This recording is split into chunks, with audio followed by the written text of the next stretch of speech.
Hello, and welcome to Write Volume's Women History More. Write Volume's goal is to give diverse voices an outlet for expression, which we have been doing through our anthology series. In order to celebrate women's history, we decided to give you a women history present. Here's a quick intro to a writer you may not know, but maybe you should. Wanda Coleman. Wanda Coleman was born Wanda Evans in 1946 in the Watts neighborhood of LA.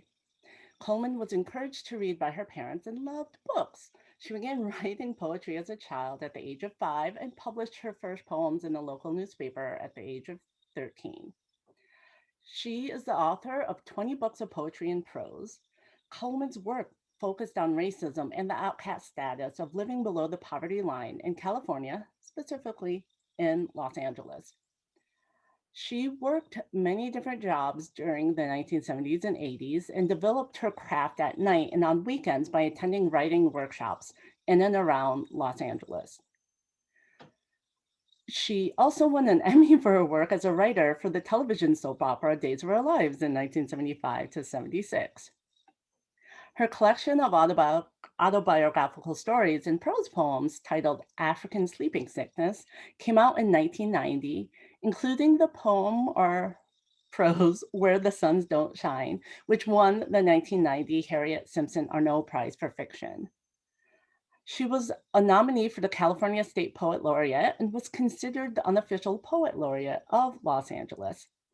She died in 2013 following a long illness. I'd like to read you excerpts from some of her poems so you can experience a bit of her writing for yourself. This poem is titled The Ism, and I'm going to read the beginning and the end of it. The Ism.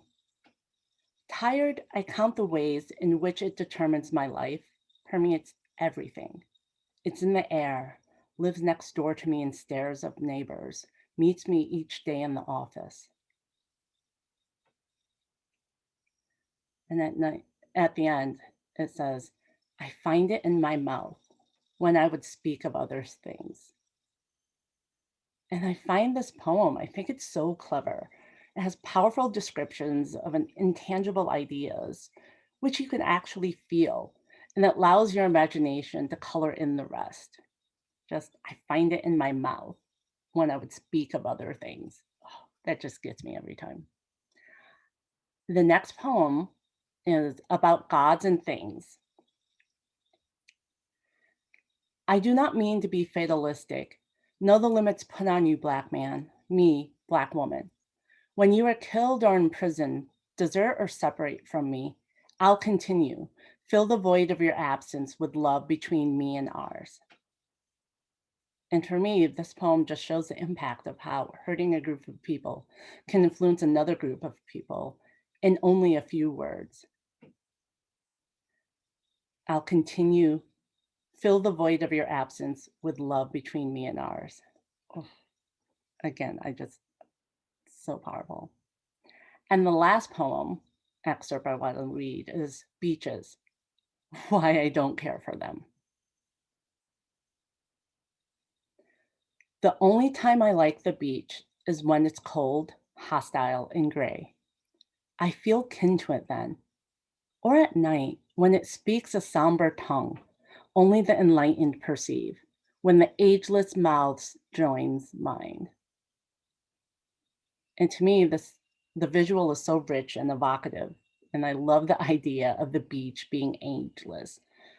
And that ageless mouth is joining mine.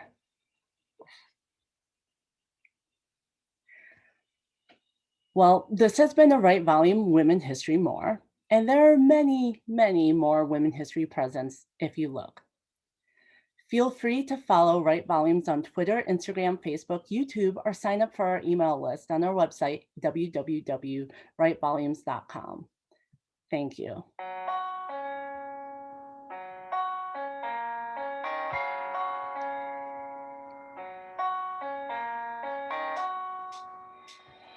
Thank you.